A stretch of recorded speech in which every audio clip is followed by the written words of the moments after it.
आप सभी लोगों का स्वागत है हमारे यूट्यूब चैनल RS4 में, जहां पर मैं किताबों पर विश्लेषण देता हूं। आज की किताब डॉक्टर बाबा साहेब अम्बेडकर लेख और वक्तव्य पर है, जो कि 40वां खंड है। इस वीडियो में हम सिर पर कफन बांधकर हम युद्ध भूमि में उतरे हैं, इस पर मैं आपको विश्लेषण दूंगा और ये पार्ट 2 होने वाला है। तो आज का सेशन स्टार्ट करते हैं। डॉक्टर बाबा साहेब के आगमन के पूर्व कुमारी गोदावरी, माननीय रोकड़े तथा रामचंद्र ने समाज की उन्नति पर आधारित कुछ गीत गाए। तो ये तीनों लोग ने बाबा साहेब के आगमन पर समाज की उन्नति के लिए गीत गाए। डॉक्टर बाबा साहेब अम्बेडकर ठीक 5:30 बजे आए। बाबा साहेब ठीक 5:30 बजे आए। उनके आने की खबर मिलते ही तालियों की गड़गड़ाहट और तरह तरह के जय घोष की आवाज़ें से माहौल चेतनाशील हो गया। तो बाबा साहेब के आगमन से हर तरफ तालियों की गड़गड़ाहट होने लगी और तरह तरह के जय घोष होने लगे और माहौल एकदम छा गया। समता सैनिक दल के कामकाज को देखने की बात पहले से तय थी, इसीलिए आते ही डॉक्टर बाबा साहेब समता सैनिक दल की रैली की तरफ मुड़े। तो समता सैनिक दल का जो कामकाज था वो पहले से तय किया गया था और बाबा साहेब तुरंत समता सैनिक दल की रैली की तरफ मुड़े। समता सैनिक दल के सैनिकों को इस बात की जानकारी पहले से ही थी, इसीलिए हर सैनिक पूरी तैयारी के साथ आया था। सभा स्थल से लगे विस्तीर्ण मैदान में सब समता सैनिक अनुशासन के साथ खड़े थे। तो जहाँ सभा स्थल था वहाँ पे सभी समता सैनिक दल के लोग उस मैदान पे अनुशासन के साथ खड़े थे। शेड्यूल कास्ट फेडरेशन के सैनिकों का मिलिट्री जैसा अनुशासन जो देखता वह अचंभित ही रह जाता। डॉक्टर बाबा साहेब के साथ मुंबई शेड्यूल कास्ट फेडरेशन शाखा के अध्यक्ष श्री GM जाधव और मुंबई के समता सैनिक दल के GOC श्री MM ससालेकर थे। तो बाबा साहेब के साथ मुंबई के जो शेड्यूल कास्ट फेडरेशन के शाखा अध्यक्ष थे श्री GM जाधव और मुंबई के समता सैनिक दल के COC श्री MS ससालकर थे। सभा स्थल पर बाबा साहेब का आगमन होते ही बिगुल बजा। तो बाबा साहेब जब वहाँ पहुँचे तो वहाँ पे बिगुल बजा।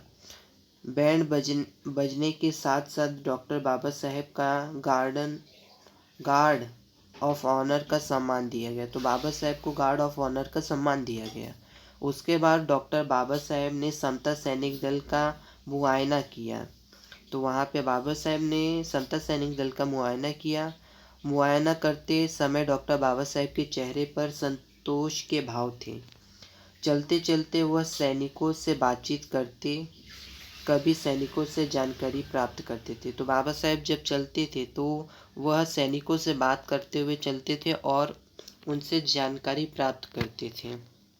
GOC ससालेकर उनके सवालों के जवाब देते और जो ससालेकर थे वो बाबा साहेब के सवालों का जवाब देते थे।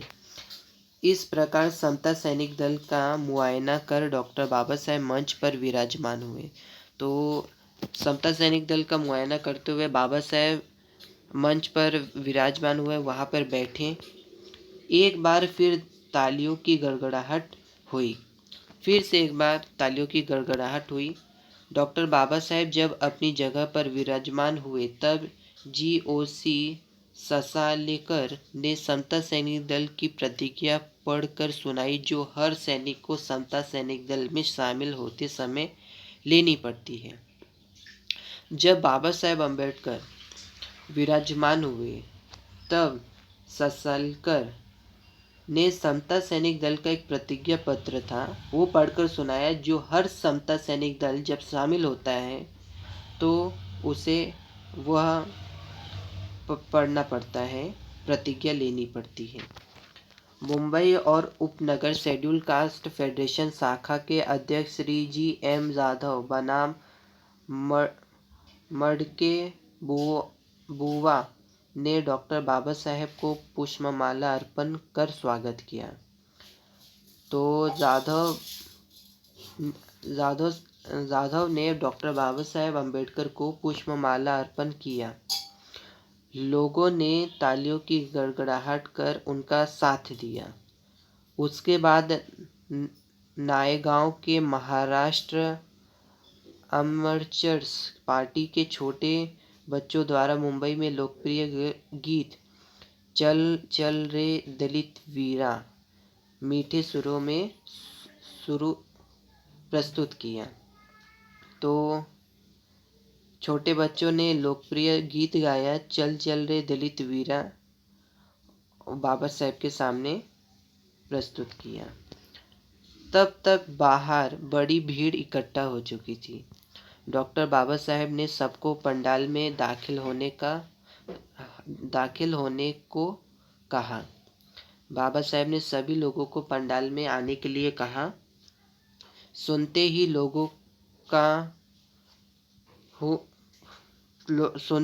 लोगों का हुजूम अंदर आने लगा। उस वक्त सभा स्थान पर बहुत हल्ला मचा। फिर उस समय जब सब लोग आने लगे तो वहाँ पे सभा स्थल में हल्ला मचने लगा। करीब 1.25 लाख से अधिक लोग उस भीड़ में शामिल थे। तो इतने लोग वहाँ पे शामिल हुए। फिर शांति स्थापित करने में करीब 5 मिनट लगे। उसके बाद मडके बुआ ने मुंबई प्रांतीय शेड्यूल कास्ट फेडरेशन शाखा के अध्यक्ष और नासिक जिले के अपने अधिकृत उम्मीदवार श्री भाऊराव कृष्णराव बनाम दादा साहेब गायकवाड़ को अपनी बात रखने मंच पर बुलाया। तो मडके बुआ ने मुंबई प्रांत के शेड्यूल कास्ट फेडरेशन शाखा के अध्यक्ष और नासिक जिले के अधिकृत उम्मीदवार श्री भाऊराव कृष्णराव बनाम दादा साहेब गायकवाड़ को मंच पर बुलाया। दादा साहेब गायकवाड़ बहुत कम बोले, लेकिन जो भी बोले वह दुश्मन के सीने पर सीधे वार करने जैसा था। भाषण में आने वाले चुनावों में अपना कर्तव्य, अपने ही उम्मीदवार को बहुमत से जिताने की आवश्यकता, प्राथमिक चुनाव के परिणाम द्वारा मिला अस्पृश्यों की एकजुट का आह्वान, कांग्रेस की जंघा में चमजुई की तरह पलने वाले अपने विरोधियों की अधोगति आदि विषयों पर संक्षेप में बोला। तो दादा साहेब ने इन सभी बातों पर बोला।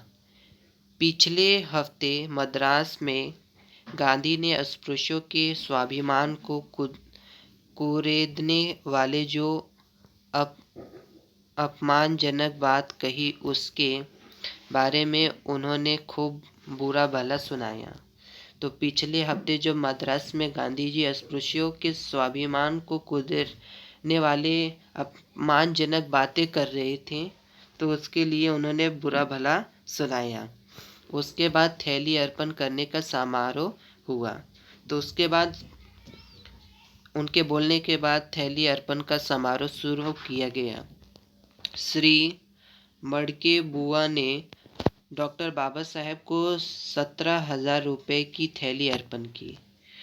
तो बाबा साहेब को मडके बुआ ने 17,000 रुपये की थैली अर्पण की।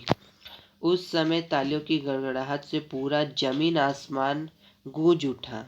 डॉक्टर बाबा साहेब बोलने के लिए उठे, तब भी तालियों की गूंज थमने का नाम नहीं ले रही थी। धीरे धीरे शांति हुई और बाबा साहेब बोलने लगे। उन्होंने कहा, फिर जब बाबा साहेब उठे अपने बात को कहने के लिए, तब लोगों की तालियां तब तक थम नहीं रही थी। फिर थोड़ी देर के बाद शांति हुई और फिर बाबा साहेब बोलने लगे और उन्होंने कहा, आने वाले मार्च महीने